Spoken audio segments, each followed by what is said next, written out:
میرے بھائیوں، آج کا پہلا سوال انتہائی کرٹیکل سوال ہے۔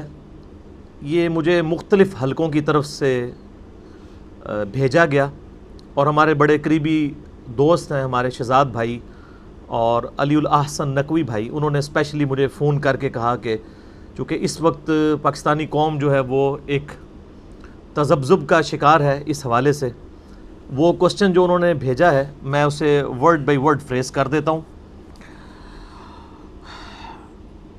کوسچن ہے، 10 جون 2019 کو یوٹیوب پر وزیر اعظم پاکستان جناب عمران خان صاحب کی ایک ویڈیو اپلوڈ ہوئی ہے جس میں قوم سے خطاب کے دوران انہوں نے اصحاب بدر رضی اللہ عنہم اجمعین کو بزدل قرار دیا ہے، نعوذ باللہ، اور اصحاب احد رضی اللہ عنہم اجمعین کو لوٹ مار کا شیدائی قرار دیا ہے، نعوذ باللہ، جس کی وجہ سے علماء کرام نے ان کو گستاخ صحابہ قرار دے دیا ہے اور ان سے مسلسل توبہ کا مطالبہ کر رہے ہیں۔ اسی کانٹیکسٹ میں علی بھائی کا موقف سامنے آنا بہت ضروری ہے تاکہ ایک عام پاکستانی اس ہجانی کیفیت سے باہر آ سکے۔ جب جنگ بدر ہوئی تھی تو صرف 313 تھے لڑنے والے، باقی ڈرتے تھے لڑنے کے لیے۔ جو جنگ احد ہوئی، سرکار مدینہ نے جو تیر کمان والوں تھے ان کو کہا کہ تم نے اپنی یہ پوزیشن نہیں چھوڑنی۔ جب لوٹ مار شروع ہوئی وہ چھوڑ کے چلے گئے، سرکار مدینہ کا حکم نہیں مانا۔ میرے بھائیوں، برصغیر پاک و ہند یعنی انڈیا، پاکستان اور بنگلہ دیش، افغانستان کو بیچ میں شامل کر لیں، یہاں کا ایک بہت بڑا المیہ ہے کہ لوگ اپنے ذاتی مقاصد کی اچیومنٹ کے لیے لوگوں پر توہین مذہب کا الزام لگاتے ہیں۔ ان کو مذہب کے ساتھ کوئی دلچسپی نہیں ہوتی، صرف دوسروں کو نیچا کرنے کے لیے اور اپنی پارٹی کو اوپر کرنے کے لیے ایجنڈے کے طور پہ اسے استعمال کرتے ہیں۔ ہمارے سب کانٹیننٹ میں بالعموم اور ہمارے اس مظلوم ملک پاکستان میں بالخصوص جو کوئی شخص بھی دینی گفتگو کرتا ہے تو اسے ہر وقت یہ ڈر لگا رہتا ہے کہ کہیں مجھ پہ توہین مذہب کا الزام، گستاخی کا الزام نہ لگ جائے۔ اسی طریقے سے جو کوئی شخص پولیٹیکل پارٹیز کے اوپر تنقید کرتا ہے اسے ہر وقت ڈر لگا رہتا ہے کہ کہیں مجھ پہ آئین سے غداری کا الزام نہ لگ جائے۔ اور جو کوئی ملکی سلامتی کے حوالے سے، ملکی اداروں سے ریلیٹڈ یا ایکسٹرا جوڈیشل کلنگ کے حوالے سے بولتا ہے تو اسے ہر وقت یہ خطرہ لگا رہتا ہے اس پہ غداری وطن کا الزام نہ لگ جائے۔ اور جو کوئی پاکستان کی عدلیہ میں بیٹھے ہوئے ججز کے کنڈکٹ کے حوالے سے اپنی ریزرویشنز شو کرتا ہے تو اسے ہر وقت یہ خطرہ لگا رہتا ہے کہ کہیں مجھ پہ توہین عدالت کا الزام نہ لگ جائے۔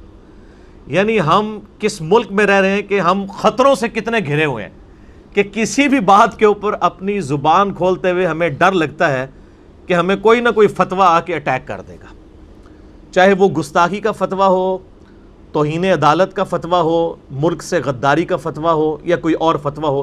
یہ فتووں کی زد میں ہم رہتے ہیں، لیکن ان سب فتووں سے سب سے بڑا خطرناک فتویٰ وہ توہین مذہب کا فتویٰ ہے، کسی شخص کو گستاخ رسول کہہ دینے کا فتویٰ ہے، نعوذ باللہ من ذالک۔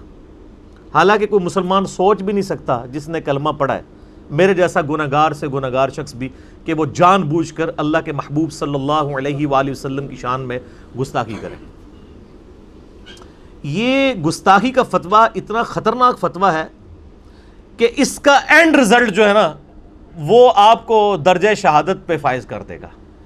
باقی جتنی چیزیں ہیں ان کی سزائیں دنیا میں تھوڑی بہت ملیں گی، ہو سکتا ہے نہ بھی ملے، لیکن گستاخی کا فتویٰ اگر آپ کے اوپر لگ گیا تو آپ کو نہ گورنمنٹ پروٹیکشن دے سکے گی، نہ ایجنسیز پروٹیکشن دے سکیں گی، نہ فوج پروٹیکشن دے سکے گی، نہ پولیس، کوئی ادارہ آپ کو، نہ سپریم کورٹ آف پاکستان آپ کو پروٹیکشن دے سکتی ہے اگر خدا نہ خواستہ توہین مذہب کا الزام، گستاخی رسول کا الزام آپ کے اوپر لگ گیا۔ لیکن عجیب منطق ہے ہمارے ملک میں کہ یہاں پہ طاقتور کے اوپر اگر گستاخی کا الزام آئے نا تو اس سے معافی کا مطالبہ کیا جاتا ہے. آپ رجوع کر لیں, آپ بیان واپس لے لیں, آپ معافی مانگ لیں. اور اگر کوئی میرے جیسا آپ جیسا کمزور بندہ اس پہ خدا نہ خواستہ الزام آ گیا تو سیدھا پھر کہتے ہیں جی گستاخ رسول کی تو توبہ ہی قبول نہیں ہے, اور پھر ایکسٹرا جوڈیشل کلنگ کے اوپر عوام الناس کو ابھارا جاتا ہے علماء سو کی جانب سے. میں علماء حق کی بات نہیں کر رہا. اور اس طرح کے کئی واقعات وقتاً فوقتاً آپ کو پتہ ہے ہمارے ملک میں ہوتے رہتے ہیں. تو میں یہ پوچھتا ہوں کہ اگر ان لوگوں کا عشق رسول واقعی سچا ہے تو امیر آدمی سے, طاقتور آدمی سے معافی کا مطالبہ کیوں کرتے ہیں اور غریب آدمی کو مارنے کی بات کیوں کرتے ہیں؟ دونوں طرف ایک ہی رول ہونا چاہیے نا. آپ نے کبھی دیکھا ہے کہ کسی طاقتور بندے کے اوپر ہو کہ اس کو مار دو؟ نہیں. ابھی یہ عمران خان صاحب سے ریلیٹڈ جو بات آئی ہے, معافی کا مطالبہ ہو رہا ہے. یہی اگر خدا نہ خواستہ جنید جمشید صاحب ہوتے رحمہ اللہ تعالی, جو ہاتھ جوڑ کر ویڈیو میں معافی بھی مانگ رہے ہیں, حالانکہ میرے نزدیک ان کی کوئی بات ایسی نہیں تھی کہ جسے توہین کی کیٹیگری میں فال کیا جاتا. میں نے الحمدللہ ان کے دفاع کے اوپر اس وقت بھی لیکچر دیا تھا کہ الفاظ کے چناؤ پہ تو آپ اختلاف کر سکتے ہیں, تھیم پہ اختلاف نہیں ہے. اس سے زیادہ سخت آیات قرآن حکیم میں اور بخاری اور مسلم میں امہات المومنین سے متعلق موجود ہیں, ان کا احترام اپنی جگہ.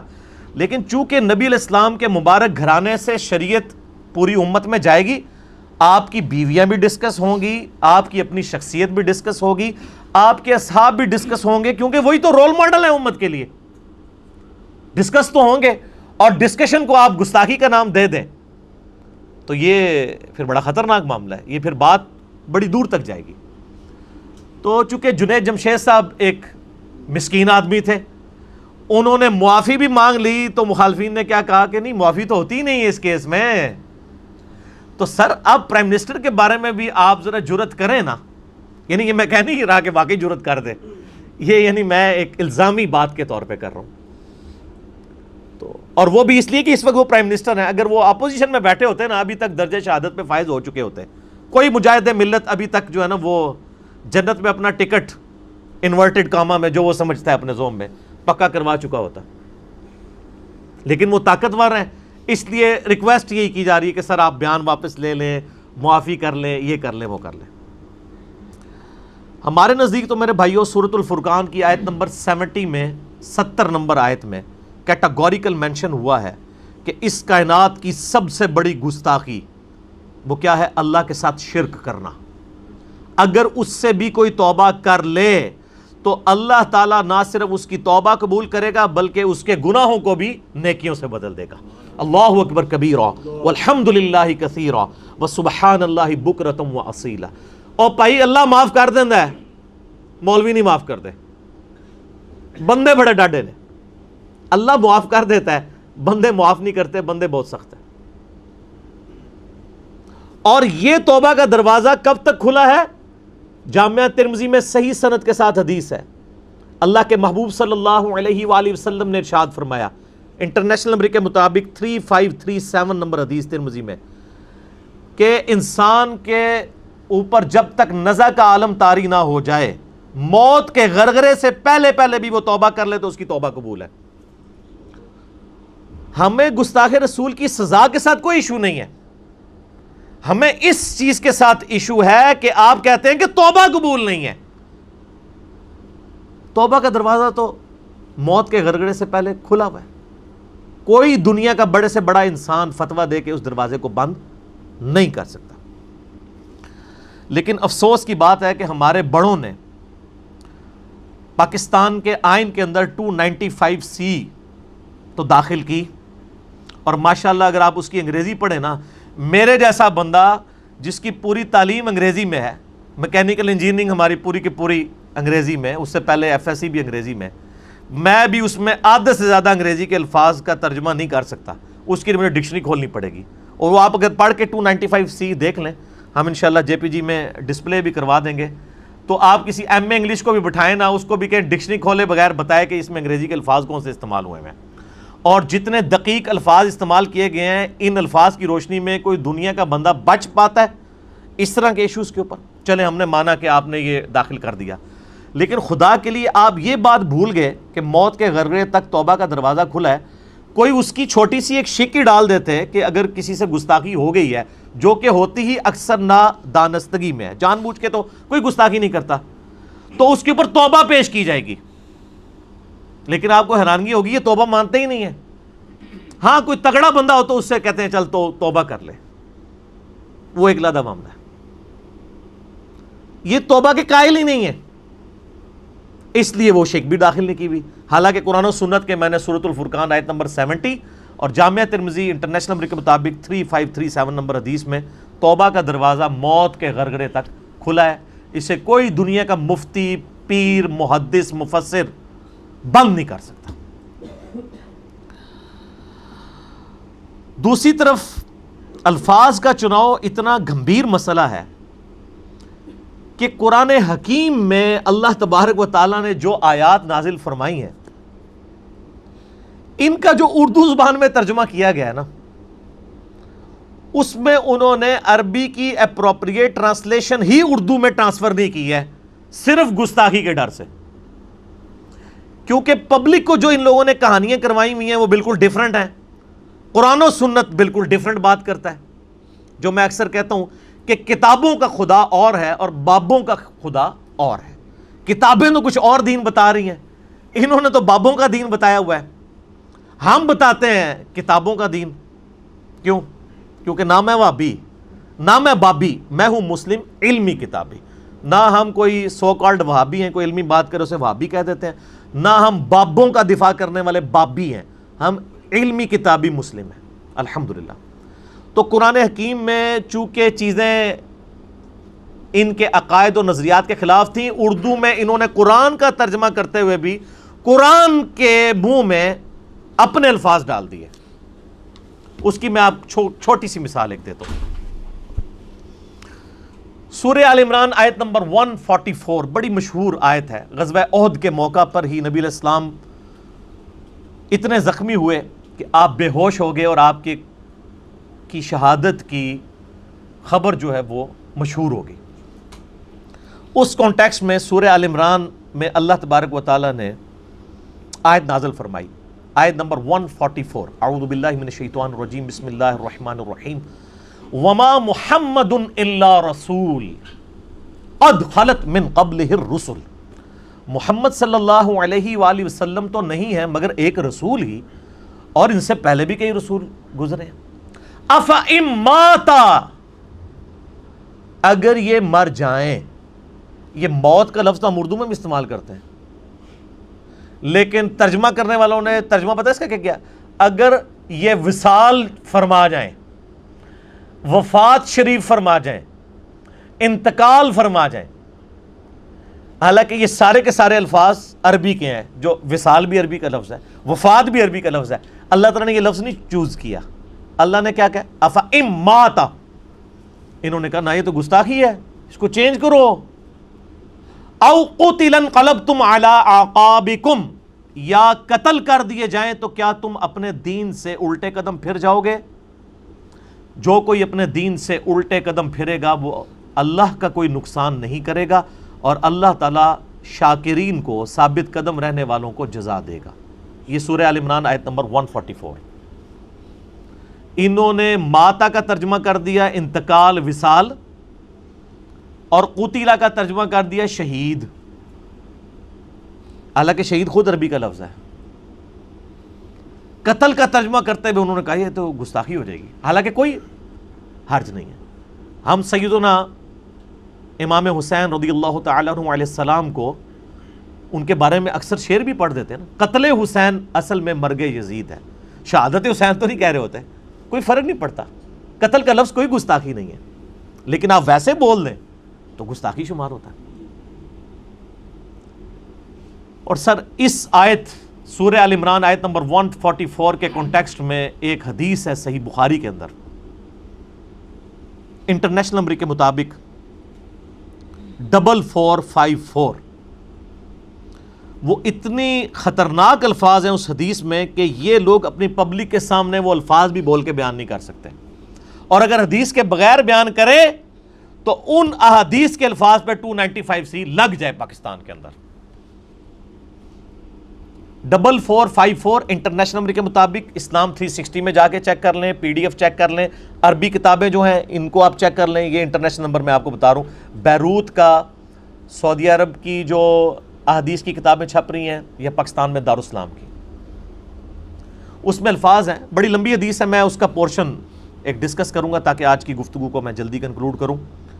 کہ جب نبی صلی اللہ علیہ وآلہ وسلم کی وفات ہوئی تو سیدنا ابوبکر صدیق رضی اللہ تعالیٰ عنہ علیہ السلام نے ایک خطبہ دیا، اور انہوں نے حمد و صلات کے بعد پہلی چیز کیا بیان کی؟ اما بعد فَمَنْ كَانَ مِنْكُمْ يَعْبُدُ مُحَمَّدًا فَإِنَّ مُحَمَّدَ قَدْ مَاتَ. تم میں سے جو کوئی شخص بھی محمد کی عبادت کرتا تھا تو جان لے کہ بے شک محمد مر چکے ہیں. یہ مات کا لفظ ہے سر، شہید، وصال، وفات کا لفظ انہوں نے استعمال نہیں کیا. وَمَنْ كَانَ مِنْكُمْ يَعْبُدُ اللَّهَ فَإِنَّ اللَّهَ حَيٌّ لَا يَمُوتُ. اور جو کوئی اللہ کی عبادت کرتا تھا وہ جان لے، کرتا تھا، کرتا ہے یا کرتا رہے گا کہ اللہ کو کبھی موت نہیں آئے گی. میرا ایک معصومانہ سوال ہے کہ صحابہ کرام میں نبی علیہ السلام کی عبادت کون کرتا تھا؟ کوئی نہیں کرتا تھا. ایک فرضی جملہ بولا جو آج کی ڈاکٹرائن میں توہین مذہب کا الزام لگتا ہے اس جملے پہ کہ بھائی آپ وہ خطبہ دے رہے ہیں جو کوئی کرتا نہیں ہے. آج ہم 1400 سال بعد شرک پہ بات کرتے ہیں، کہتے ہیں شرک ختم ہو گیا ہے، اور جب شروع بھی نہیں ہوا تھا اس وقت بھی فرضی جملہ تھا. جو کوئی محمد کی عبادت کرتا تھا جان لے کہ محمد مر چکے ہیں، اور جو کوئی اللہ کی عبادت کرتا ہے وہ جان لے کہ اللہ کو ابھی موت نہیں آئے گی. یہ سیدنا ابوبکر نے فرضی خطبہ کیوں دیا؟ اس لیے کہ 295C نہیں تھی مدینہ شریف میں. آج کے میں کانٹیکسٹ میں بات کر رہا ہوں، ورنہ تو ہر چیز کے اوپر لگا دیتے ہیں. یہ خطبہ آپ بغیر بتائے کسی کو بتائیں نا، 295C نہ لگا جائے تو آپ مجھے پکڑ لیں. ہم نے کئی بار پریکٹیکلی چیک کیا بتائے بغیر کہ یہ خطبہ کس کا ہے.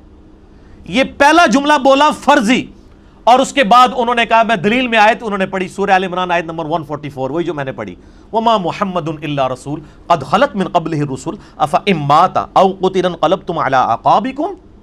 اور پھر اگلی آیت پڑھی سورہ الزمر آیت نمبر 30، انک میت وانہم میتون.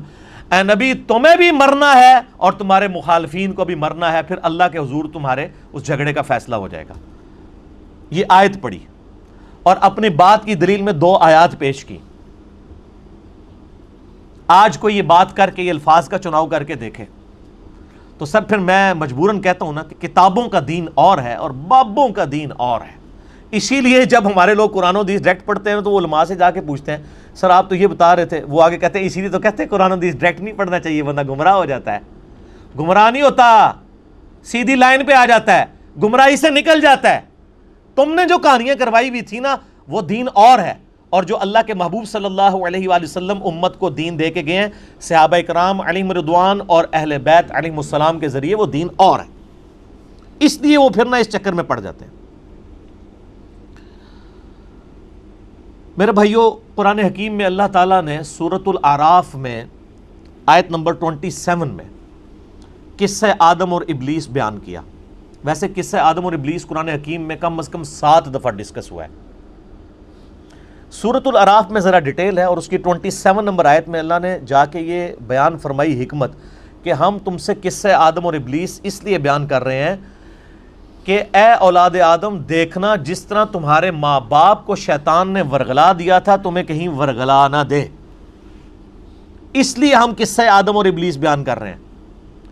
یہ قصہ آدم اور ابلیس اس لیے بیان نہیں ہو رہا کہ کوئی اس کو بیان کرے تو اس پہ حضرت آدم کے گستاخ ہونے کا فتویٰ لگا دیا جائے.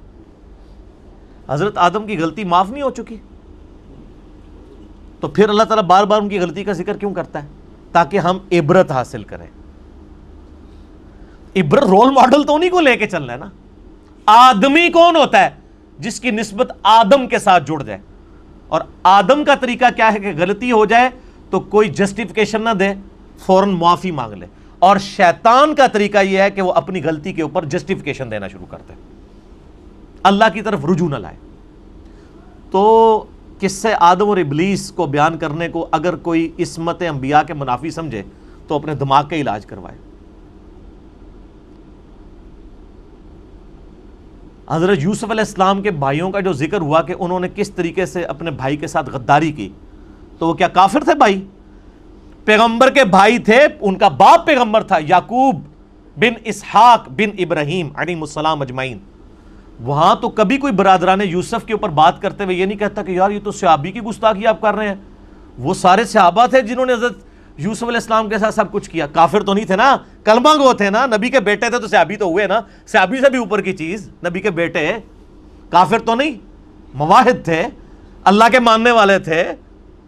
سورہ بقرہ میں ڈیٹیل سے آتا ہے کہ حضرت یعقوب علیہ السلام نے اپنے بھائیوں کو بلا کے, اپنی اولاد کو بلا کے جب پوچھا کہ بتاؤ میرے بعد کس کی عبادت کرو گے, تو ان سب نے کہا ہم اللہ کی عبادت کریں گے جو اکیلا الہ ہے, ابراہیم کا, اسحاق کا, اسماعیل کا علیہ السلام اجمعین. تو مواحد تھے. تو برادران یوسف کے اوپر بات کرنا کوئی گستاخی نہیں ہے. ان کی غلطی کا ذکر اس لیے نہیں ہو رہا نعوذ باللہ ان کی توہین کی جائے, اس لیے کہ اس سے عبرت پکڑی جائے. لہٰذا یہ جو اکثر لوگ سورہ البقرہ کی آخری آیات پیش, سورہ بقرہ میں پہلا نمبر پارے کی بالکل آخری آیت پیش کرتے ہیں نا, اعوذ باللہ من الشیطان الرجیم بسم اللہ الرحمن الرحیم, تلک امۃ قد خلت لہا ما کسبت ولکم ما کسبتم. یہ ایک امت تھی جو گزر چکی, ان کے لیے ان کے اعمال ہیں اور تمہارے لیے تمہارے اعمال ہیں. ولا تسألون عما كانوا يعملون, تم سے نہیں پوچھا جائے گا کہ وہ کیا کیا کرتے تھے. لوگ کہتے ہیں اس سے یہ پتہ چلا کہ جو لوگ فوت ہو چکے ہیں ان کا ذکر کرنے کی ضرورت ہی نہیں ہے. نا, تو قرآن خود کیوں کر رہا ہے؟ یہ آیت کا ترجمہ ہی انہوں نے بدل دیا ہے. یہ الفاظ ہے تلک امۃ قد خلت, پیچھے سے پورا کانٹیکسٹ چل رہا ہے. یہودی کہتے تھے ہم ابراہیم کی اولاد ہیں, تو ابراہیم تو بڑے نیک تھے, ان کی نسبت ہی ہمیں بخشوا لے گی. تو اس کے رد میں اللہ تعالیٰ فرما رہا ہے تلک امۃ قد خلت, وہ تو بڑی اچھی امت تھی, ابراہیم اس کے بچے وہ تو گزر چکے. لہا ما کسبت ولکم ما کسبتم, جو کمائی انہوں نے کی تھی نا نیک امال کی, وہ اپنے ساتھ لے گئے ہیں, ان کے لیے ان کے نیک امال ہیں, اور تمہارے لیے تمہارے نیک امال ہوں گے اگر تم نے کیے.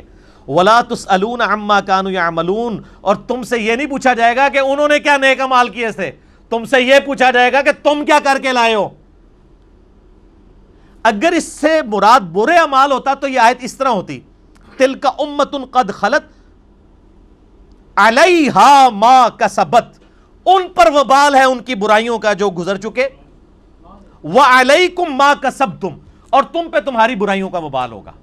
یہاں پہ نیک امال کا ذکر ہو رہا ہے کہ وہ نیک امال اپنے ساتھ لے گئے, تم اپنے نیک امال کرو, برائیوں کا ذکر ہی نہیں. یہ تعریف کرتے ہیں وہ, پھر کبھی کہتے ہیں مشاجرات صحابہ ڈسکس نہ کریں, کبھی کہتے ہیں انبیاء کرام کے واقعات ڈسکس نہ کریں, تو وہ پھر اس طرح کی باتیں کرنا شروع کر دیتے ہیں, تعریف کرتے ہیں قرآن پاک کی. یاد رکھیں صحابہ کرام امت کے لیے رول ماڈل ہیں, ان کی زندگیاں بھی ڈسکس ہوں گی, ان کی زندگیوں میں ہونے والی غلطیاں بھی ڈسکس ہوں گی. اس لیے نہیں کہ ان کی توہین کی جائے, بلکہ اس لیے کہ ان سے عبرت پکڑی جائے کہ ان سے جب غلطی ہوئی تو ان کا ایٹیچیوڈ کیا تھا, انہوں نے رجوع اللہ کیا, اللہ نے ان کو معاف کر دیا. تو جب اسی طرح کی سچویشن ہم پہ آئے تو ہم وہ غلطی ریپیٹ نہ کر بیٹھیں. یہ نہیں ہے کہ ہم نے غلطی کر کے پھر رجوع اللہ کرنا ہے, بلکہ ہم اس معاملے میں پیچھے ہٹیں, اور اگر خدا نہ خواستہ نفس سے مغلوب ہو کے ایسا ایشو ہو جائے تو فوراً رجوع اللہ کریں. صحابہ کرام علیہم رضوان رول ماڈل اسی لیے ہیں کہ ان کے ساتھ بھی وہی نفس اٹیچ تھا جو ہمارے ساتھ ہے, اس لیے وہ رول ماڈل ہیں. رول ماڈل کا قطعاً یہ مقصد نہیں ہے کہ ان سے گناہ ہو گئے ہی نہیں, پھر تو وہ روبوٹ ہو گئے, وہ ہمارے لیے رول ماڈل کیسے ہوئے. نبیوں کا معاملہ ڈیفرنٹ ہے, ان کی سیرت ہمارے لیے ایک 24 کیرٹ سونا ہوتی ہے, وہ معصوم ہوتے ہیں. لیکن بیسیکلی ان کے جو فالوورز, ان کے اصحاب ہوتے ہیں نا, ان کے ساتھ جو ایٹیچیوڈ چلتا ہے وہ اللہ تعالیٰ ذکر اس لیے کرتا ہے کہ تم بھی اس نبی کے امتی ہو, یہ سینئر امتی گزرے ہیں, ان سے جب غلطی ہوئی تو ان کے ساتھ ہم نے کیا کیا, تمہارے ساتھ بھی ایسا معاملہ ہوگا, کسی کی اللہ کے ساتھ کوئی رشتہ داری نہیں ہے، اللہ تعالیٰ تو سب کے لیے برابر ہے. سمجھ آئی؟ یعنی یہ ڈاکٹرائن میں آپ کو کلیئر کر رہا ہوں، کیونکہ سب کانٹیننٹ میں جذباتی ڈاکٹرائن چل رہی ہے. اس نیریٹو کے خلاف کاؤنٹر نیریٹو ہم نے کھڑا کرنا ہے، ورنہ ہماری آنے والی نسلیں اسلام سے متنفر ہو جائیں گی. میں آپ کو بالکل کلیئر کٹ یہ بات بتا رہا ہوں. یہ جس قسم کا ہم نے دین بگاڑ کے یہاں پہ پیش کیا ہے، آنے والی نسلیں اسلام سے متنفر ہو جائیں گی. وَلِعَوْذُ بِاللَّهِ تعالی. میرے بھائیو، جہاں تک الفاظ کے چناؤ کا تعلق ہے تو میں پرائم منسٹر سے بھی ریکویسٹ کروں گا، باقی سیاسی لیڈر سے بھی، علماء سے بھی، کہ جب بھی آپ کسی معاملے میں ڈسکشن کریں نا تو سینئر علماء سے دین کے معاملے میں کم از کم ضرور وہ الفاظ ڈسکس کر لیا کریں. اور یہ کوئی عیب والی بات نہیں ہے کہ کوئی شخص لکھی ہوئی تقریر پڑھے، یہ کوئی عیب والی بات نہیں ہے. خصوصاً مذہب کے اوپر سب کانٹیننٹ میں جب آپ بول رہے ہوں تو یہ بہت چیز ضروری ہے کہ آپ اپنے الفاظ کا چناؤ ایسا رکھیں کہ کل کو آپ کے اوپر توہین مذہب کا الزام نہ لگ جائے. ہاں یہ علیحدہ بات ہے کہ جوڈیشری میں جب وہ چیز جائے گی تو وہ توہین مذہب کا الزام غلطی ثابت ہوگا، کیونکہ کتاب و سنت میں انہی الفاظ کے ساتھ وہ چیزیں موجود ہوں گی. لیکن پبلک، میں نے آپ کو بتایا نا کہ بابوں کا دین اور ہے اور کتابوں کا دین اور ہے. یا تو پھر 8-10 سال انتظار کریں ہماری ویڈیوز کے بعد اتنے لوگ ایجوکیٹ ہو چکے ہوں الحمدللہ. آج بھی millions of people all over the world الحمدللہ ایجوکیٹ ہو رہے ہیں اللہ کے فضل سے. آپ تو یہاں پہ 100-125 بندہ بیٹھا ہوا ہے نا، لیکن یہ ملینز آف پیپل تک ہماری ویڈیوز پہنچتی ہیں اللہ کے فضل سے. ایجوکیٹ کریں لوگوں کو اور لوگوں کو بتائیں کہ صحیح دین کیا ہے. لیکن چونکہ ہم جب تک یہ معاشرہ ایجوکیٹ نہیں ہوتا، مذہب کے اوپر گفتگو کرتے ہوئے الفاظ کے چناؤ کو دیکھ لینا چاہیے، اپروپریٹ ہو کہ کل کو کوئی پکڑ کے جو ہے مجاہد ملت نہ آپ کے اوپر دعویٰ بول دے اور آپ کو شہادت کے رتبے کے اوپر فائز کرتے اور خود بھی وہ شہادت کی تمنا رکھے ہو. دوہے شہید. وَلِعَوْذُ بِاللَّهِ تعالی. اللہ کا شکر ہے کہ میرے بھائیوں، ہمارے جو اس وقت موجودہ پرائم منسٹر ہیں عمران خان صاحب، جن سے میں شدید سیاسی بھی اور کئی معاملات پہ اختلاف رکھتا ہوں، اس کے باوجود بیسیکلی اپنی انسانی اور سیاسی کمزوریوں کے باوجود ایک دیندار آدمی ہے، اس میں کوئی شک نہیں ہے. یعنی آپ ذرا پچھلے کے حکمرانوں، پچھلے جتنے ہمارے حکمران گزرے ہیں ان کو دیکھیں، کبھی انہوں نے دین کے حوالے سے اپنی تقریروں میں ڈسکشن نہیں کی. آیات کو، احادیث کو کوٹ کرنا، نبی علیہ السلام کے واقعات کو کوٹ کرنا،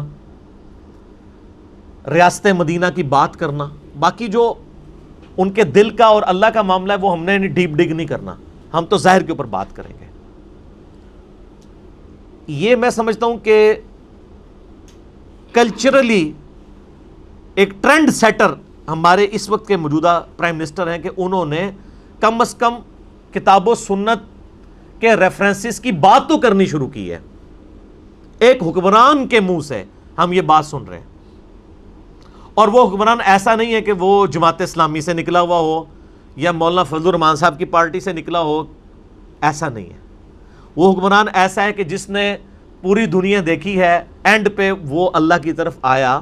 وہ خود بھی کہتے ہیں کہ نہیں، میں کوئی اپنے آپ کو کلیم نہیں کرتا، میں بہت پارسا ہوں، لیکن کوشش کرتا ہوں نماز پڑھوں، باقی چیزوں کو پریکٹس کروں. اور باقی جتنے لوگ فیتے لے کے ان کو ناپ رہے ہوتے ہیں، وہ ذرا اپنے آپ کو بھی دیکھیں وہ خود کتنے بڑے مسلمان ہیں، تو ان کو پتہ چل جائے گا. ہم دوسروں کو تو بڑا ایکسپیکٹ کر رہے ہوتے ہیں، اپنے آپ کو بھی ہم ذرا دیکھ لیں.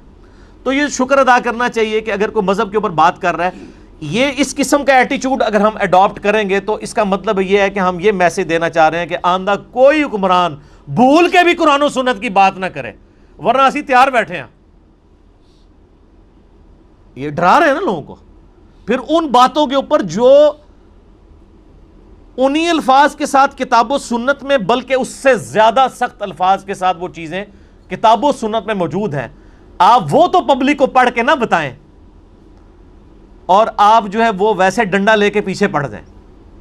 یا تو صحیح بات بتائیں نا کہ جی پرائم منسٹر نے یہ بتایا تھا لیکن قرآن میں تو یہ لکھا ہے، یہ کوئی بات کر رہا ہے، ان کو پتہ ہے وہی لکھا ہوا ہے، اس سے بھی زیادہ سخت لکھا ہے. میں انشاءاللہ اس کو کنکلوڈ کر دیتا ہوں آج اللہ کے فضل سے. اب میرے بھائیو آ جائیں عمران خان صاحب کی جو 10 جون 2019 کی تقریر تھی، کنٹروورشل تقریر، میں انشاءاللہ قرآن حکیم سے اور صحیح بخاری سے، قرآن اور صحیح بخاری سے باہر نہیں جاؤں گا. میں اس کا پورا انالیسس کروں گا مختصر سے وقت کے اندر، اور آپ پبلک کی عدالت میں مقدمہ رکھوں گا. میں کوئی ورڈک نہیں دوں گا، ورنہ کہیں گے یہ تو فلاں کی سائڈ لے رہا ہے، فلاں کی. آپ خود فیصلہ کریں. بلکہ مجھے تو ایک موقع ملا ہے کہ میں عوام الناس کے سامنے کاؤنٹر نیریٹو کھڑا کروں کہ خدا کے لیے آپ دیکھیں کہ آپ کے علماء آپ کے ساتھ دین کے نام کے اوپر کیا کر رہے ہیں، اور وہ آپ کو قرآن و سنت ڈائریکٹ پڑھنے سے کیوں روکتے ہیں، کیونکہ انہوں نے جو کہانیاں کرائی تھی وہ ذرا ڈیفرنٹ تھی. انشاءاللہ ہم وہ ویڈیو بھی عمران خان صاحب کی اٹیچ کر دیں گے. وہ 20 سیکنڈ کا کلپ ہے جو کنٹروورشل ڈسکشن ہوئی تھی، وہ ہماری اس ویڈیو کے اندر ہم انشاءاللہ تعالی ایڈ کر دیں گے. جب جنگ بدر ہوئی تھی تو صرف 313 تھے لڑنے والے، باقی ڈرتے تھے لڑنے کے لیے. جو جنگ احد ہوئی، سرکار مدینہ نے جو تیر کمان والوں تھے ان کو کہا کہ تم نے اپنی یہ پوزیشن نہیں چھوڑنی. جب لوٹ مار شروع ہوئی وہ چھوڑ کے چلے گئے. سرکار مدینہ کا حکم نہیں مانا. اس تقریر کے اندر میرے بھائیوں 2 جملوں کے اوپر اعتراض ہوا ہے مذہبی حلقوں کی طرف سے. نمبر 1 کہ پرائم منسٹر نے کہا ہے کہ غزوہ بدر میں بعض اصحاب ڈرتے تھے اور وہ جنگ میں شریک نہیں ہونا چاہتے تھے، اور اس پہ انہوں نے کہا یہ تو انہوں نے صحابہ کرام کو ڈرپوک کہہ دیا، نعوذ باللہ. نمبر 2 پرائم منسٹر نے جملہ بولا کہ غزوہ احد میں مال غنیمت لوٹنے کے دوران بعض اصحاب نے نبی علیہ السلام کا حکم بھی نہیں مانا اور نافرمانی کر دی. اور وہ کہتے ہیں دیکھیں یہ کیسے ہو سکتا ہے نبی علیہ السلام کی کوئی نافرمانی کر دے اور وہ مال کی محبت میں کر دے، تو یہ بھی توہین صحابہ ہے.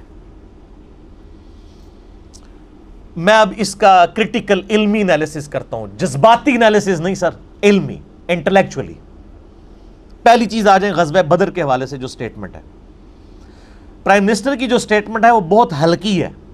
قرآن حکیم میں اس سے زیادہ سخت سٹیٹمنٹ موجود ہے، اور میں آپ کو اوپن یہ دعوت دیتا ہوں کہ جو جس فرقے سے ہے وہ اس کا قرآن خود کھول کے پڑھے ترجمے کے ساتھ. آج کے مولوی تو یہ سارے ان بڑے بزرگوں کے مقابلے پہ کچھ بھی نہیں ہیں جن بزرگوں نے یہ ترجمے قرآن کے کیے ہوئے ہیں.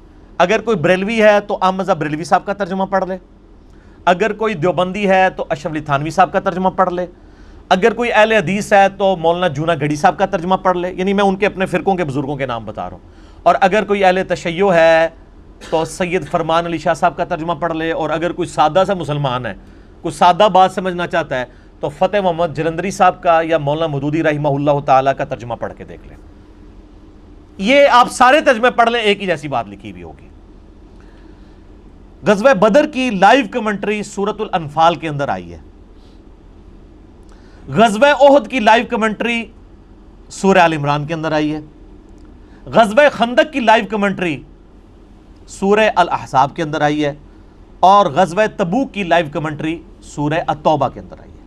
یہ چونکہ غزوہ بدر کا ذکر ہے، سورۃ الانفال کی آیت نمبر 5 سے لے کے 8 تک 4 آیات یہ آپ پڑھ کے دیکھ لیں تو آپ کو اس سے بڑی سٹیٹمنٹ ملے گی کہ جو جنگ لڑنے گئے ہوئے تھے نا غزوہ بدر میں، ان کے بارے میں اللہ تعالیٰ کیا فرما رہا ہے کہ ان کے دل میں بھی کمزوری تھی جنگ کے معاملے میں. پرائم منسٹر نے کہا جو پیچھے رہ گئے تھے، یہ تو اس سے بڑی سٹیٹمنٹ ہے کہ جو گئے ہوئے تھے ان کے ساتھ کیا تھا. یہ سورۃ الانفال ہے. اور سر میرے ہاتھوں میں امام احمد بریلوی صاحب کا ترجمہ ہے کنز الایمان. ٹھیک ہے جی.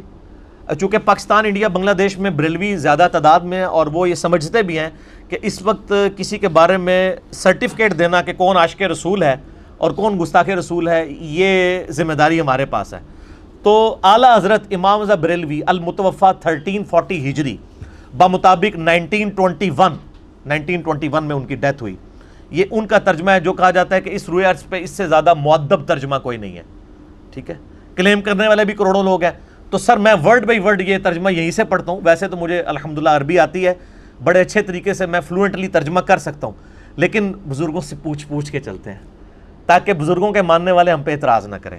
یہ سورۃ الانفال کی آیت نمبر 5 سے لے کے 8 تک میں آپ کو صرف ترجمہ پڑھ کے بتانے لگا ہوں, آپ باقی خود پڑھ لیجئے گا اور آپ کو پتہ چل جائے گا کہ یہ میری سیلف ڈاکٹرائن نہیں ہے. اعوذ باللہ من الشیطان الرجیم. کما اخرجک ربک من بیتک بالحق, جس طرح اے محبوب تمہیں تمہارے رب نے تمہارے گھر سے حق کے ساتھ برآمد کیا. وَإِنَّ فَرِيقًا مِّنَ الْمُؤْمِنِينَ لَكَارِهُونَ, اور بے شک مسلمانوں کا ایک گروہ اس پر ناخوش تھا, کراہت کرتا تھا. کس پر؟ جنگ کرنے کے اوپر.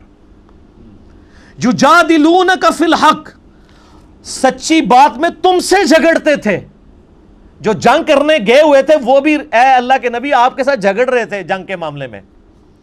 بعد ما تبین, بعد اس کے کہ ان پر ظاہر ہو چکا تھا کہ یعنی نبی علیہ السلام اللہ کے پیغمبر ہیں, یہ وحی کے ذریعے چل رہے ہیں, اس کے باوجود وہ جھگڑا کرنے کے لیے, کافروں سے لڑنے کے لیے جنگ میں ریلکٹنٹ تھے, کراہت کا شکار تھے, اور آپ کے ساتھ وہ جھگڑا کر رہے تھے. یہ جھگڑے کے الفاظ ہیں. اب آپ پرائم منسٹر کی تقریر بھول ہی جائیں گے, سر یہ آگے آگے دیکھیے ہوتا ہے کیا, یہ تو میں بھی صرف ترجمہ شروع ہوا ہوں.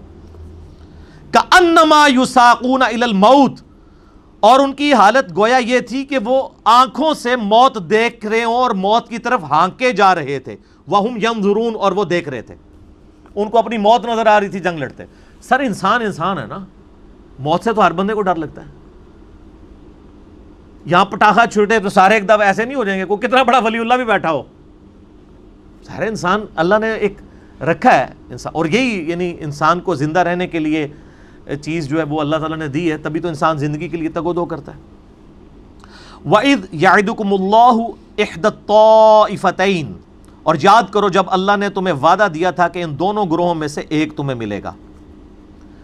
دو گروہ کون سے؟ ایک قافلہ آ رہا تھا ابو سفیان کا شام سے تجارت والا, چونکہ مسلمانوں کی جداد پہ کافروں نے مکے پہ قبضہ کر لیا تھا, تو اس کے ریونج کے طور پہ نبی علیہ السلام نے ارادہ کیا کہ ہم ان کا قافلہ لوٹیں گے, چونکہ ہمارے مال پہ انہوں نے قبضہ کیا, ہم ان کا مال لوٹ لیں گے. یہ کوئی یعنی وہ آپ کہہ لیں کہ زبردستی والا معاملہ نہیں تھا, وہ ریونج میں تھا. اور ادھر ابو سفیان کو جب خبر ملی تو اس نے ایک اپنا ایلچی روانہ کر دیا مکے والوں سے کہ بھی تمہارا پورا مال لوٹنے لگے ہیں. تو ابو جہل پوری فوج تیار کر کے لڑنے کے لیے آ گیا. اب وہ جب لڑنے کے لیے آ گیا تو اب دو چیزیں سامنے آ گئی, یا ابو سفیان کے قافلے کے ساتھ لڑائی کی جاتی ہے یا ابو جہل کے ساتھ. اب یہ اللہ تعالیٰ کی طرف سے قدرت ہوئی. اللہ تعالیٰ ماتا ہے کہ اللہ نے وعدہ دیا تھا کہ دونوں گروہوں میں سے تمہیں ایک دے دے گا. یعنی اللہ کا وعدہ تھا کہ میں تمہاری پشت پہ کھڑا ہوں, چاہو تو ابو سفیان کے گروہ کے ساتھ لڑ لو, چاہے ابو جہل کے ساتھ مدد میں کروں گا فرشتوں کے ذریعے. اب جو ابو سفیان کا قافلہ تھا وہ تو تھا نہتا, وہ تو قافلے کی گھر سے گئے, لڑائی کی گھر سے تو گئے نہیں تھے. تو مسلمانوں کی خواہش یہ تھی کہ انہی کے ساتھ یہ معاملہ کیا جائے. یہ جو ہے وہ لیس ہو کے آئے ہوئے تھے 1000 کافر تلواروں کے ساتھ. تو ظاہر ہے یہ لڑائی کرتے ہوئے تو ریلکٹنسی انسان کے اندر ریلکٹنٹ ہو جاتا ہے انسان, تو اس کا ذکر ہے. اللہ نے وعدہ کیا تھا دونوں میں سے ایک گروہ دے گا. انہا لکم وتودون ان غیر ذات الشوکہ, اور تم یہ چاہتے تھے کہ تمہیں اس کے ساتھ کانٹے کا مقابلہ کرنا پڑے جہاں نقصان کا اندیشہ نہ ہو, یعنی ابو سفیان کے لشکر کے ساتھ. وَيُرِيدُ اللَّهُ أَن يُحِقَّ الْحَقَّ بِكَلِمَاتِهِ, جبکہ اللہ کا ارادہ یہ تھا کہ اپنا کلمات کو اللہ تعالیٰ سچ کو سچ کر کے دکھا دے. وَيَقْطَعَ دَابِرَ الْكَافِرِينَ, اور کافروں کی جڑ کاٹ کے رکھ دے. یعنی اللہ تعالیٰ یہ چاہتا تھا کہ ان مسلمانوں سے, وہ کہتے ہیں نا جی وہ بڑی تھوڑی تلواریں تھی, زریں تھی, وہ اس لیے کہ وہ سفیان کے قافلے کے لیے گئے تھے, تیاری کر کے تو گئے نہیں ہوئے تھے. اب یہ نہتے مسلمانوں کے ساتھ اگر 1000 کا لشکر الٹ دیا جاتا ہے اللہ کی مدد سے, تو مسلمانوں کا کتنا روب پڑنا تھا. تو اللہ تعالیٰ نے یہ فیصلہ کیا کہ میں ان نہتوں سے ان کو مرواؤں گا, تاکہ یہ قائم ہو جائے کہ پروفٹ کے پیچھے خدا کھڑا ہے. ٹھیک ہو گیا, بات سمجھ آ گئی آپ کو. نبی علیہ السلام کے کیس میں یہ عذاب استیصال بھی تھا. اگلے انبیاء کا جب انکار ہوتا تھا نا, تو اللہ کی طرف سے غیبی عذاب آ جاتا تھا, کبھی پتھروں کی بارش کی شکل میں, کبھی سمندر میں غرق کر کے, کبھی چنگھاڑ کی شکل میں. ہمارے نبی علیہ السلام کے کیس میں یہ عذاب آیا ہے, صحابہ کی تلواریں مسلط ہوگی کافروں پہ. سورہ توبہ کی آیت نمبر 15 میں موجود ہے کہ اللہ تعالیٰ تمہاری تلواروں سے ان کو عذاب دے گا. ہمارے نبی علیہ السلام کے کیس میں عذاب استیصال قتال کی شکل میں آیا, اور یہ پہلی قسط ان کو غزوہ بدر میں ملی. 70 سردار ان کے مر گئے, بخاری میں آتا ہے. وہ انشاءاللہ تعالیٰ آگے میں بیان بھی کر دوں گا. تو اللہ فرماتا تھا, اللہ نے فرمایا کہ میں حق کو واضح کرنا چاہتا تھا تاکہ کافروں کی جڑ کاٹ دوں, لیحق الحق ویبطل الباطل ولو کرہ المجرمون, تاکہ اللہ سچ کو سچ کرے اور جھوٹ کو جھوٹ اگرچہ برا مان جائیں مجرم لوگ. اس کے بعد پھر اللہ تعالیٰ نے فرمایا کہ ہم نے بارش نازل فرمائی اور پھر مسلمانوں کے دل مضبوط کیے, ان کے اوپر غنودگی طاری کر دی. اللہ تعالیٰ نے فرشتے نازل فرمائے جن کے ذریعے اللہ تعالیٰ نے مدد فرمائی اور مسلمانوں کو الٹیمیٹلی فتح نصیب ہوئی. یہ تھا جناب غزوہ بدر کے بارے میں. اب جو پرائم منسٹر کی تقریر ہے وہ تو بہت پیچھے رہ گئی, آپ یہ الفاظ سن لیں, میں یعنی اس میں کوئی ایڈ نہیں کرتا. اور یہ معاملہ یہاں نہیں رکا, غزوہ احد میں بھی سورہ آل عمران آیت نمبر 122 میں ذکر ہے کہ اس موقع پہ بھی یہ کمزوری صحابہ اکرام علیہم رضوان کے اندر بشری تقاضے کے تحت آئی. سورہ آل عمران آیت نمبر 122, اذ ہمت طائفتان منکم ان تفشلا, جب تم میں کہ دو گروہوں کا ارادہ ہوا کہ وہ نامردی کر جائیں. یہ اعلیٰ حضرت کا ترجمہ ہے. نامردی سے مراد بزدلی دکھا جائے, لیکن بزدلی پھر بھی سوفسٹیکیٹڈ ورڈ ہے. نامردی والا لفظ اگر آج ہمارے سب کانٹیننٹ میں بولا جائے تو کیا ہے, لیکن چونکہ اعلیٰ حضرت بول رہے ہیں تو کوئی فتویٰ نہیں لگے گا, کیونکہ وہ تو عاشق پروانے رسالت ہے. ٹھیک ہو گیا. غزوہ احد کے موقع پر تم میں سے دو گروہوں کا ارادہ ہوا کہ نامردی کر جائیں. واللہ ولیہما, جبکہ اللہ ان دونوں گروہوں کا پشت پناہ تھا. وعلی اللہ فلیتوکل المؤمنون, اور مسلمانوں کو اللہ ہی پر بھروسہ کرنا چاہیے. اور پھر اللہ تعالیٰ نے ذکر کیا کہ بدر میں بھی تو تم بڑے کمزور تھے, وہاں بھی تو اللہ نے مدد کی تھی, تو احد کے موقع پہ کیوں بزدلی دکھا رہے ہو اور بقول اعلیٰ حضرت کے نامردی دکھا رہے ہو. اب میں اس پہ کوئی کمنٹس نہیں کروں گا, اعلیٰ حضرت جانے اور ان کے ماننے والے جانے, ہم کوئی کمنٹس نہیں کرتے. اسی کانٹیکسٹ میں صحیح بخاری میں ایک حدیث ہے انٹرنیشنل نمبر کے مطابق 4051, جس میں جابر بن عبداللہ رضی اللہ تعالیٰ عنہ کہتے ہیں کہ یہ جو سورہ آل عمران کی آیت نمبر 122 میں جن دو گروہوں کا ذکر ہوا وہ ہمارے تھے انصار کے. ایک اوس کا قبیلہ تھا حارثہ, اور ایک خزرج کا قبیلہ تھا سلمہ, بنو حارثہ اور بنو سلمہ. اور حضرت جابر بن عبداللہ کہتے ہیں یہ قرآن میں جو ہمارے بارے میں یہ بزدلی کا ذکر آیا نا, تو مجھے اس سے کوئی دکھ نہیں ہوا. دکھ تو ہونا چاہیے تھا کہ ہمارے دو قبیلوں کو اللہ بزدل کہہ رہا ہے. کہتے ہیں اس لیے کہ اس کے ساتھ جو اللہ تعالیٰ نے فرمایا نا کہ اللہ ان دونوں کا پشت پناہ ہے, تو مجھے یہ بات زیادہ محبوب ہے کہ ہماری بزدلی کو اور بقول اعلیٰ حضرت کے نامردی کو کمپنسیشن ملی ہے اللہ کی پشت پناہی سے. تو چونکہ اللہ کہہ رہا ہے کہ میں تمہارا پشت پناہ تھا, اور پھر اللہ نے ان کے دل مضبوط کر دیے, تو اس کی وجہ سے مجھے یہ آیات محبوب ہیں کہ ہمارے قبیلوں کی بزدلی کا ذکر تو ہوا, لیکن ساتھ ہی اللہ نے کہا میں پشت پناہ ہوں. سر یہ قرآن ہے سر. پھر میں بولوں کہ نہ بولوں کہ کتابوں کا دین اور ہے اور بابوں کا دین اور ہے.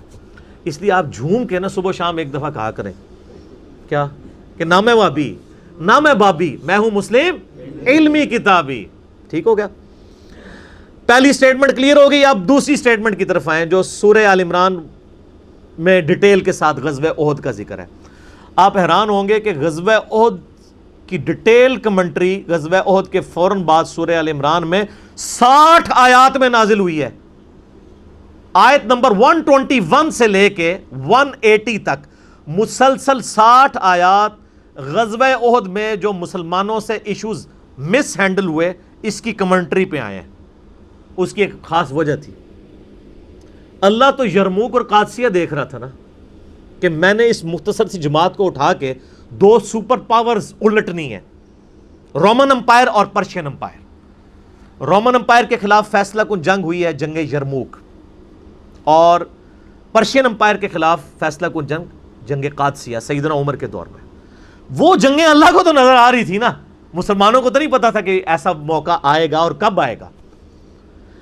غزوہ احد پہ جو مسلمانوں نے ڈسپلن لوز کیا, اگر اسی طریقے سے لوز ڈسپلن چلتا رہتا تو رومن اور پرشین امپائر کیسے الٹی جا سکتی تھی, جو صدیوں سے ریزروڈ آرمیز جن کی لاکھوں میں تھی, ان کے پاس لیٹسٹ اسلحہ تھا, مسلمان کیسے ان کا مقابلہ کر سکتے تھے.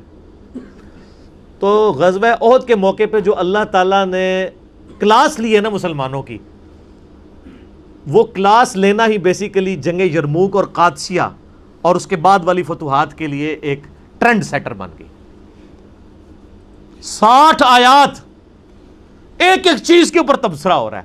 اب وہ 60 آیات تو مجھے 3 گھنٹے لگ جائیں گے کور کرنے کے لیے، لیکن جو پرائم منسٹر نے بات کی تھی نا مال غنیمت والی، میں صرف اسی کو کور کرتا ہوں۔ آیت نمبر ہے 152 اور 153، پروانہ شمع رسالت امام احمد بریلوی المتوفہ 1340 ہجری کا ترجمہ کنز الایمان شریف، سورہ آل عمران آیت نمبر 152 اور 153۔ وَلَقَدْ صَدَقَكُمُ اللَّهُ وَعْدَهُ، اور بے شک اللہ نے تو اپنا وعدہ سچ کر دکھایا تھا۔ اللہ نے وعدہ کیا تھا غزوہ احد میں بھی فتح ہوگی، لیکن شکست ہو گئی، لیکن فتح بعد میں شکست میں بدلی۔ تو اللہ تعالیٰ مسلمانوں کو تسلی دے رہا ہے کہ سر یہ نہ سمجھنا کہ اللہ کے وعدے جھوٹے ہوتے ہیں، نہیں، بے شک اللہ نے تو وعدہ سچ کر دکھایا تھا۔ اذ تحسونہم باذنہ، جب کہ تم اللہ کے حکم سے کافروں کو قتل کر رہے تھے، حتی اذا فشلتم، یہاں تک کہ جب تم نے بزدلی کی، اعلیٰ حضرت کا ترجمہ، وتنازعتم فی الامر، اور تم نے حکم میں جھگڑا ڈال دیا۔ حکم کس کا تھا؟ اللہ کے نبی کا۔ وعصیتم، اور تم نے نافرمانی کی، کس کی؟ اللہ کے نبی کی۔ 3 جملے بولے ہیں۔ اب پرائم منسٹر کے جملے تو بہت پیچھے رہ جائیں گے، اللہ نے کیا جملے بولے ہیں؟ نمبر 1 تم نے بزدلی کی، نمبر 2 تم نے حکم میں جھگڑا کیا، نمبر 3 تم نے نافرمانی کی۔ من بعد ما اراکم ما تحبون، اور یہ تینوں کام تم سے اس لیے ہوئے اس چیز کے بعد جو اللہ نے تمہیں خوشی کی بات دکھا دی تھی، یعنی فتح۔ یہ مؤدب ترجمہ فتح ہی ہے، ورنہ اس کا ترجمہ یہ بھی ہو سکتا ہے مال غنیمت، لیکن مال غنیمت کا چونکہ الگ سے ذکر موجود ہے اس لیے میں فتح ہی ترجمہ کرتا ہوں۔ منکم من یرید الدنیا، تم میں سے کوئی دنیا چاہتا تھا، ومنکم من یرید الآخرہ، اور تم میں سے کوئی آخرت چاہتا تھا۔ یعنی صحابہ کرام کو کہا جا رہا ہے کہ یہ جو نافرمانی ہوئی ہے نا، یہ اس لیے ہوئی ہے کہ تم میں سے کوئی دنیا کے طلبگار تھے اور کوئی آخرت کے۔ ثم صرفکم عنہم، پھر تمہارا منہ ان سے پھیر دیا گیا، لیبتلیکم، تاکہ تمہیں اللہ آزمائے۔ یعنی منہ کیا پھیر دیا؟ پہلے تم اوپر تھے، اب وہ اوپر آگے تاکہ تمہیں اللہ آزمائے کہ تم دنیا سے محبت کرتے تو۔ وَلَقَدْ عَفَا عَنْكُمْ، اور بے شک اس نے تمہیں معاف کر دیا۔ معافی کس بات کی ہوتی ہے؟ غلطی کی۔ یہ معاف کر دیا سے پتہ چل گیا کہ یہ جو پہلے 3 الفاظ آئے تھے نا کہ تم نے بزدلی کی، تم نے حکم میں جھگڑا ڈالا اور نافرمانی کی، یہ انہی کو معاف کیا گیا۔ اور وہ کون لوگ تھے؟ صحابہ کرام۔ ہو سکتا ہے کوئی یہ کہ جی یہ ان لوگوں کے بارے میں نازل ہوئی ہے، وہ جو 300 لوگ عبداللہ ابن ابی کے ساتھ غزوہ احد سے باہر نکل گئے تھے، نہ، وہ تو جنگ لڑے ہی نہیں ہے۔ یہ ان کا ذکر ہے جو جنگ لڑ رہے تھے کہ تم نے بزدلی دکھائی حکم میں۔ کیا عبداللہ بن ابی کو اللہ نے معاف کر دیا تھا، اس کے ساتھی منافقین کو؟ نہیں، معاف کن کو کیا؟ جو جنگ لڑنے کے لیے آئے تھے۔ اب ذرا اس کے بعد پرائم منسٹر کی تقریر آپ سنیں گے نا تو آپ کہیں گے پرائم منسٹر صاحب نے تو کچھ بھی بیان نہیں کیا۔ تو سر میرا معصومانہ سوال ہے، کیا آپ دین کا بگڑا ہوا حلیہ عوام الناس کو پیش کرنا چاہتے ہیں؟ اس لیے میری باتیں بھی آپ کو کڑوی لگتی ہیں، کیونکہ میں وہ باتیں کر رہا ہوں جو واقعی دین ہے، اور آپ جو باتیں کر رہے ہیں وہ کہانی ہے۔ واللہ ذو فضل علی المؤمنین، اور اللہ مسلمانوں پر فضل فرمانے والا ہے۔ ٹھیک ہو گیا جی؟ اب اس کانٹیکسٹ میں ایک حدیث ہے، اسی کے بعد اسی گفتگو ہم کنکلوڈ کر دیں گے۔ صحیح بخاری میں ایک حدیث ہے انٹرنیشنل نمبر کے مطابق 3039، اور یہ بہت کریٹیکل حدیث ہے۔ میں اس کا ترجمہ بھی بریلویوں کی میں نے صحیح بخاری شبیر بردرز کی حضرت مفتی محمد ابراہیم حنفی چشتی صاحب کا یہ میں پیش کرنے لگا ہوں ترجمہ ورڈ بائی ورڈ۔ وہ کہتے ہیں نا جناب وہ مؤدب ترجمہ ہوتا ہے نا، تو ہم یہ آپ کو ترجمہ صحیح بخاری میں کتاب الجہاد چیپٹر میں انٹرنیشنل نمبر ہے اس کا 3039، اور اس میں چونکہ ڈسکنٹینیوس نمبرنگ ہے، جلد وائز ہے، اس میں جو ہے نا وہ 287 ہے، پیج 156 اور جلد نمبر 2، لیکن یہ کنٹینیوس نمبر نہیں، وہ نمبر وہی ہے 3039۔ ورڈ بائی ورڈ میں آپ کو ترجمہ پڑھ کے بتاتا ہوں بریلوی مکتب فکر کے عالم دین کا، صحیح بخاری سے۔ حضرت برا بن عازب رضی اللہ تعالیٰ عنہ بیان کرتے ہیں کہ نبی اکرم صلی اللہ علیہ وآلہ وسلم نے غزوہ احد میں 50 پیادہ مجاہدوں پر حضرت عبداللہ بن جبیر کو سپہ سالار بنایا، یعنی جو پیدل تھے تیر انداز، ان کے اوپر 50۔ اور یہ ان کو غزوہ احد کے پاس ایک چھوٹی، وہ احد پہاڑ کے پاس ایک چھوٹی پہاڑی تھی، میں نے الحمدللہ کئی دفعہ زیارت بھی کی ہوئی ہے حرمین شریف کی حاضری کے دوران، وہ آج بھی پہاڑی اسی طریقے سے ہے، وہاں پہ مقرر کیا اور فرمایا، ذرا الفاظ دیکھیں، اگر تم دیکھو کہ ہمیں پرندے کھا رہے ہیں، یہ آخری درجہ ہو سکتا ہے نا کہ کافر مسلمانوں کو قتل کر کے چلے گئے، لاشیں بکھری ہوئی ہیں اور اب پرندے آگے گوشت نوچ رہے ہیں، ہے تو ویسے گستاخانہ الفاظ ہیں، لیکن نبی علیہ السلام نے فرمایا تو ہم تو اب بیان کریں گے، تو پاکستان کے قانون میں یہ گستاخانہ ہے، اسی تو ہم کہتے ہیں کتابوں کا دین اور بابوں کا دین اور۔ تم دیکھو کہ پرندے ہمیں کھا رہے ہیں تو پھر بھی اپنی جگہ سے نہ ہٹنا، اس سے زیادہ سخت بات کی جا سکتی تھی؟ اس کے بعد نافرمانی کی کوئی گنجائش نکلتی تھی؟ یہاں تک کہ میں تمہیں پیغام بھیجوں، اور اگر تم ہمیں دیکھو کہ ہم نے کافروں کو شکست سے دوچار کر دیا ہے اور ان کو اپنے پاؤں میں روند ڈالا ہے تو پھر بھی اپنی جگہ سے نہ ہٹنا جب تک کہ میں تمہیں پیغام نہ بھیج دوں۔ بس اس سے زیادہ اور کیا سمجھایا جائے؟ کافر ہمارے پاؤں کے نیچے روندے جائیں تب بھی تم نے نہیں ہٹنا، ہماری لاشوں کو پرندے اٹھا کے لے جائیں تب بھی نہیں ہٹنا۔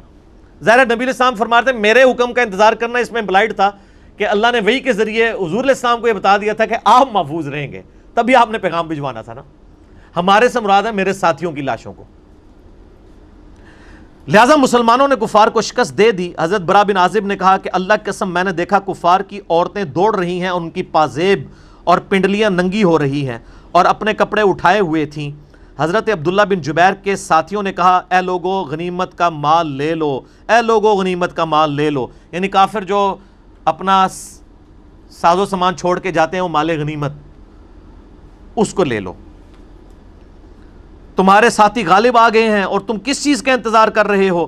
حضرت عبداللہ بن جبیر نے کہا کیا رسول اللہ صلی اللہ علیہ وآلہ وسلم نے جو تمہیں فرمایا تھا وہ بھول گئے ہو؟ اب وہ لیڈر تو کہہ رہا ہے یار ابھی نبی علیہ السلام ہمیں کہہ کے گئے ہیں، تم بھول گئے ہو اتنی جلدی؟ کچھ سال نہیں گزر گئے، مہینے نہیں گزر گئے، دن نہیں گزر گئے، چند گھنٹوں کی گیم ہے۔ انہوں نے کہا باخدا ہم ضرور لوگوں کے پاس جائیں گے اور غنیمت کا مال حاصل کریں گے۔ اللہ اکبر۔ اور جب وہ لوگوں کے پاس گئے اور درہ خالی ہو گیا اور ان کے رخ بدل گئے اور وہ بھاگتے ہوئے سامنے آ گئے جہاں سے وہ بھاگتے تھے اور لڑائی دوبارہ ہونا شروع ہو گئی۔ ہوا یہ کہ وہ درے کے اوپر تیر انداز تھے، خطرہ یہ تھا کہ دوسری طرف سے آ کے وہ کافر حملہ نہ کر دے۔ ان کافروں کے حملے کو روکنے کے لیے بلندی کے اوپر نبی علیہ السلام نے ان کو کھڑا کیا تھا۔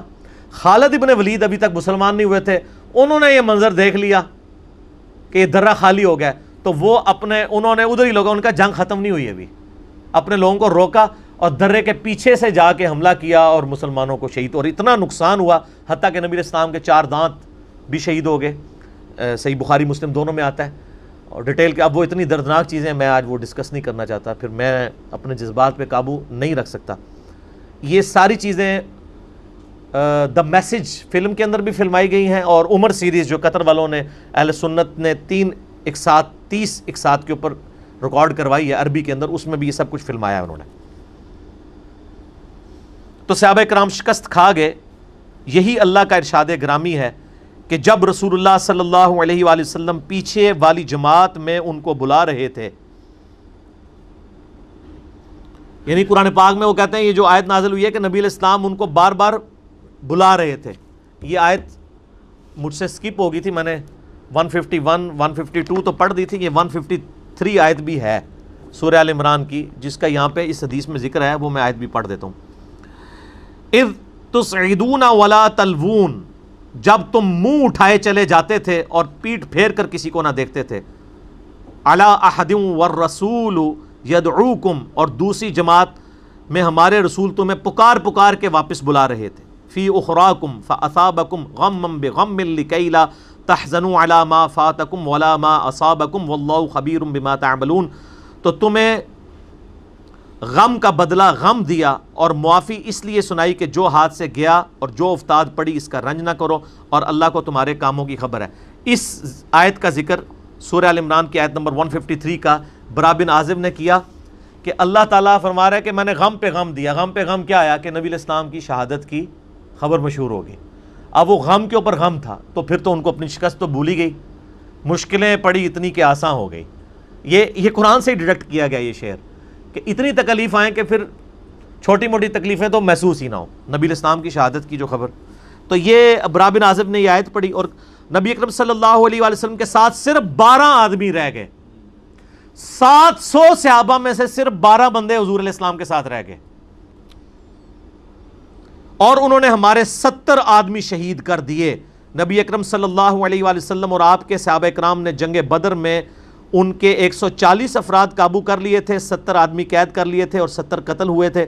ابو سفیان نے 3 مرتبہ کہا، ابو سفیان بھی چوڑا ہو گیا کہ بھی بدلہ لے لی ہے، اس نے 3 مرتبہ کہا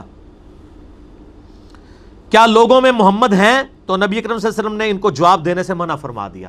سر آپ نے امام الموحدین کی توحید میں اہمیت دیکھنی ہے.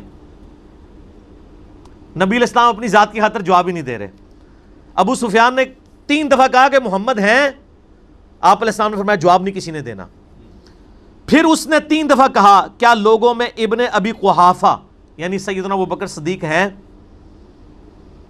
پھر اس نے 3 مرتبہ کہا کہ لوگوں میں ابن خطاب یعنی سیدنا عمر ہیں. پھر ابو سفیان اپنے ساتھیوں کی طرف واپس آ گیا اور کہا یہ لوگ تو قتل ہو گئے. حضرت عمر فاروق رضی اللہ تعالیٰ عنہ اپنے آپ پر ضبط نہ کر سکے. سر ساڈی بھی فاروقی راگے گئی ہے، اسی بھی لحاظ کو نیچے کر دے. انہوں نے فرمایا اللہ کی قسم ہے اللہ کے دشمن تو نے جھوٹ بولا ہے، جن لوگوں کو تو نے شمار کیا ہے وہ سب کے سب زندہ ہیں، یعنی نبی علیہ السلام، ابو بکر اور عمر. تیرے ساتھ جو مکروہ سلوک کرے گا یعنی غزوہ فتح وہ باقی ہے، یعنی حضرت عمر نے کہا تجھ سے بدلہ ہم لیں گے. ابو سفیان نے کہا کہ یہ دن بدر کے دن کا بدلہ ہے اور لڑائی ڈول کی طرح ہے، تم لوگوں میں مسلح یعنی ناک کان کٹے ہوئے پاؤ گے جس کا میں نے حکم نہیں دیا. وہ حضرت امیر حمزہ رضی اللہ تعالیٰ عنہ علیہ السلام کے یعنی وہ جسم مبارک کے اعضاء کاٹے گئے تھے، واشی سے کٹوائے تھے ہند نے. یہ ہندہ لفظ غلط ہے، ہند لفظ ہے ابو سفیان کی بیوی نے. تو ابو سفیان نے کہا کہ یہ میرے حکم پہ نہیں ہوا اور مجھے یہ ناگوار بھی نہیں ہے، جو کچھ ہوا میں اس کو برا بھی نہیں جان رہا لیکن میں نے کروایا نہیں ہے. پھر ابو سفیان نے رجز پڑھنا شروع کیا. عربی میں رجز اس نے کیا پڑھا؟ اعلو حبل، اعلو حبل، یعنی حبل بلند ہے، حبل بلند ہے، نعوذ باللہ. اب جب آئی بت پرستی کی بات تو نبی کریم صلی اللہ علیہ وسلم نے فرمایا تم اس کا جواب کیوں نہیں دیتے؟ اپنی ذات پہ جواب نہیں دلایا. توحید پہ جب حملہ ہوا نا کہ یہ کہہ رہا ہے حبل بڑا ہے، حبل بڑا ہے، آپ فرمایا جواب دو. صحابہ نے عرض کیا یا رسول اللہ ہم کیا جواب دیں؟ تو آپ نے فرمایا تم کہو اللہ اعلی و اجل. یعنی آپ فی البدی عرب کے لوگوں کو دیکھیں فوراً ردیف قافیے مل جایا کرتے تھے. اس نے کیا کہا تھا؟ اعلو حبل، اعلو حبل. نبی علیہ السلام فرمایا تم کہو اللہ اعلی و اجل. اسی پیرے میں بات فی البدی کر دی. ابو سفیان نے کہا ہمارے پاس عزا ہے، ان لنا العزا ولا عزا لکم. ہمارا تو بت عزا آج بلند ہے، تمہارا تو کوئی عزا نہیں ہے. تو نبی علیہ السلام نے فرمایا تم اس کو جواب کیوں نہیں دیتے؟ صحابہ نے عرض کیا یا رسول اللہ کیا جواب دیں؟ آپ فرمایا کہو اللہ مولانا ولا مولا لکم. اسی پیرے پہ بات کر دی. اس نے کیا کہا تھا؟ ان لنا العزا ولا عزا لکم، ہمارے لیے عزا ہے تمہارا کوئی عزا نہیں ہے. تو تم کہو اللہ مولانا ولا مولا لکم، اللہ ہمارا پشت پناہ ہے، مددگار ہے، تمہارا کوئی مولا نہیں ہے. اسی پیرے پہ نبی علیہ السلام نے جواب دے دیا. تو اس کے اوپر سر یہ چیزیں کنکلوڈ ہوئیں. کئی اور باتیں کی جا سکتی ہیں.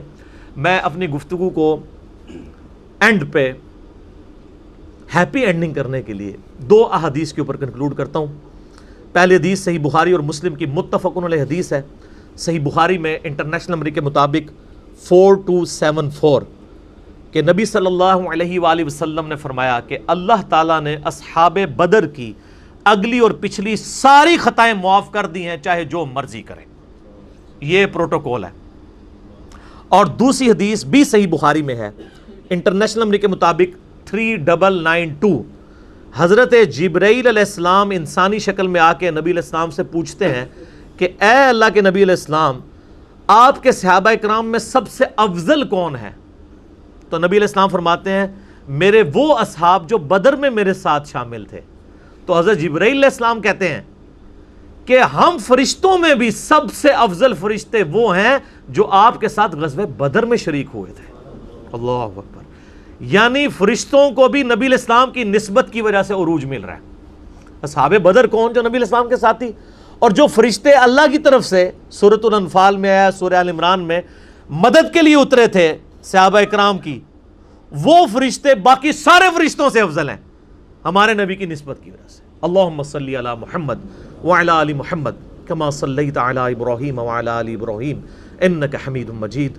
اللہم بارک علی محمد وعلی آل محمد کما بارکت علی ابراہیم وعلی آل ابراہیم انک حمید مجید. اللہ تعالیٰ سے دعا ہے کہ جو حق بات میں نے کہی اللہ تعالیٰ ہمارے دلوں میں راسخ فرمائے. اگر جذبات میں میرے منہ سے کوئی غلط بات نکل گئی تو اللہ تعالیٰ ہمارے دلوں سے ہی اسے مٹا دے، محو کر دے، اور ہمیں معاف بھی فرما دے. ہمیں کتاب و سنت کی تعلیمات پر عمل کر کے دوسرے بھائیوں تک پہنچانے کی توفیق عطا فرمائے. سبحانک اللہم و بحمدک اشہد ان لا الہ الا انت استغفرک و اتوب الیک وما علینا الا البلاغ المبین. جزاکم اللہ خیرا.